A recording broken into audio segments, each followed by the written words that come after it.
This episode of Techno Buffalo is brought to you by the incredibly quiet torque machine, otherwise known as a Ford Focus Electric. So up this week, we're going to talk about new iMacs, when they might be coming. We're going to talk about the Galaxy Note 2, the Deuce, the sequel to the original phablet. We're going to talk about what it takes to become a YouTube partner and how to actually make a little bit of money from your videos. And we're going to talk about which phone might be right for you. This is Ask the Buffalo. Let's get started.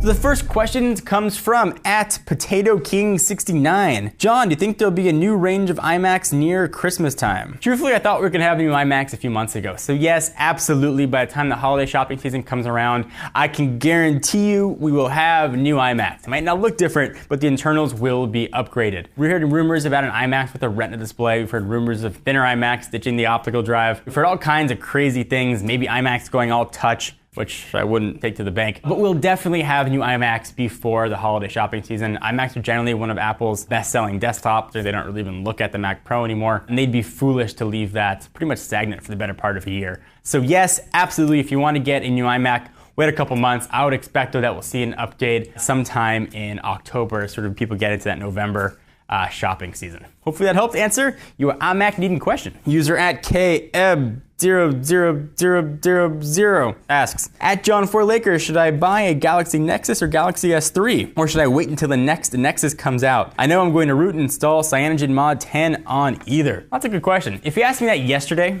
I would have said Galaxy Nexus for sure. You don't need to root, you got Jelly Bean on there. It's an absolutely awesome, powerful, speedy phone. But something happened yesterday.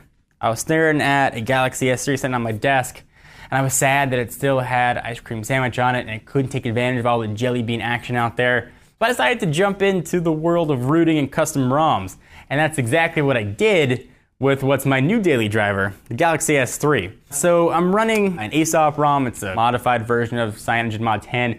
I absolutely love it. I thought that the Galaxy Nexus was blazing fast. This guy blows it away. I'm not sure if it's a combination of the hardware of the Galaxy S3 or what's been rooted for the ROM. Maybe it's eliminated some of the fat, but it's absolutely outstanding. So I've had a really hard time not recommending going for the Galaxy S3, rooting it, putting on your custom ROM, and getting the experience that you want from your phone. That is one of the nice things about Android, is you can customize and do whatever you want to it. So if you need to pick one and you want to pick one right now, go for the Galaxy S3. If you're a bit more price conscious though, you can pick up an unlocked Galaxy Nexus for about $350 and don't have to sign a new 2-year contract. So that might also be a great option for you to look into as well. @ElexOnica asks, @John4Lakers, what is the minimum amount of viewers subs before you can contact PR companies? So I wish that there was a magic number. I wish I could say, you know, as soon as you've got 15,000 subscribers, you can start contacting. Or as soon as your website's getting X number of views, you can start contacting. There really isn't a set number anymore.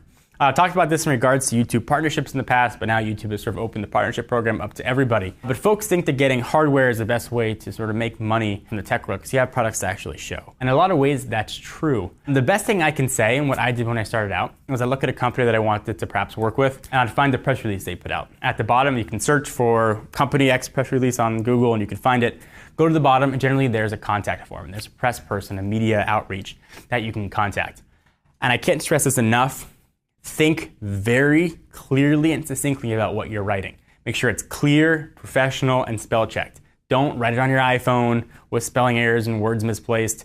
Make sure you read it very, very carefully. Be sure that you provide value as well. If they're going to send you a product, they expect to get a wide audience to see it. Now, never, ever in a million years, ever sell a review. Don't feel like you're obligated to give a positive feedback on a product just because someone sent it to you. But you have to be able to quantify them sending a product. They have a boss meant to report to. They're going to say, hey, why'd you send X person a device if they don't have a big audience? So if you review a phone, for example, and your video gets 5,000 views, tell the PR person, hey, video got 5,000 views, just want to let you know. Quantify it for them. And you start to build a reputation. And for every maybe 15 people out to say no to you, one might say yes. I can tell you that before someone finally said yes to me, seems like high school all over again, I had about 10 that would say no. So a few things: be professional, never feel obligated to give a positive review. If you want to have journalistic integrity, you want your audience to trust you, You have to always be honest about a product. And I've done that in the past, and it's hurt PR relationships because I haven't liked the product, but I like the PR people. But I have to be honest, so I recommend you guys take that route as well.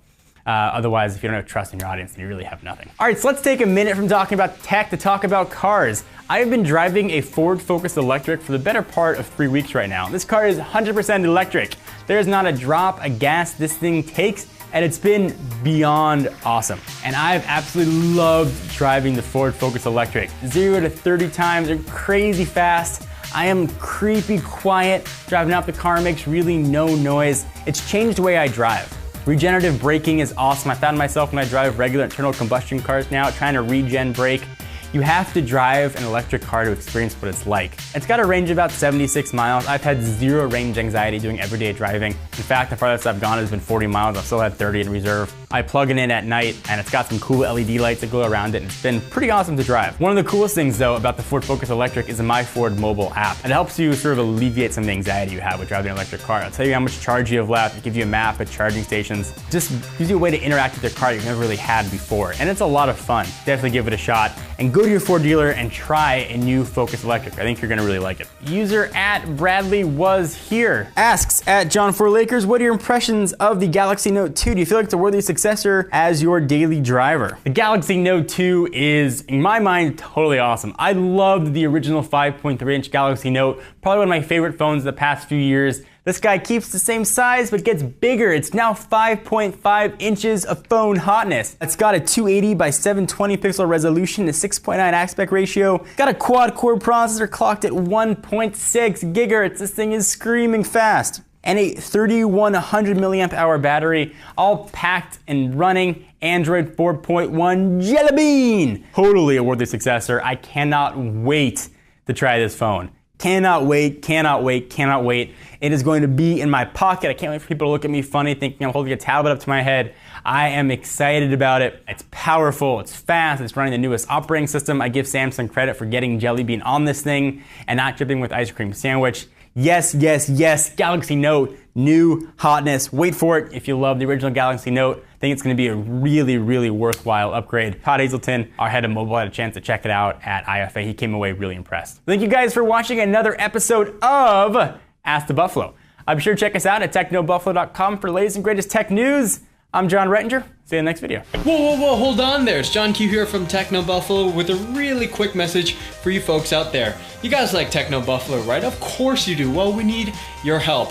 We'd really appreciate it if you can take some time to fill out a quick anonymous survey letting us know a little bit more about you guys, our viewers. Just go to reversion3.com/technobuffalo survey. Take a few moments to fill out a few questions. You know, we'd really appreciate it. And just like how I appreciate you watching this little end clip of this video of me holding up this really heavy camera, my arms are just really hurting. So, really appreciate it, guys. Thanks again. Latest.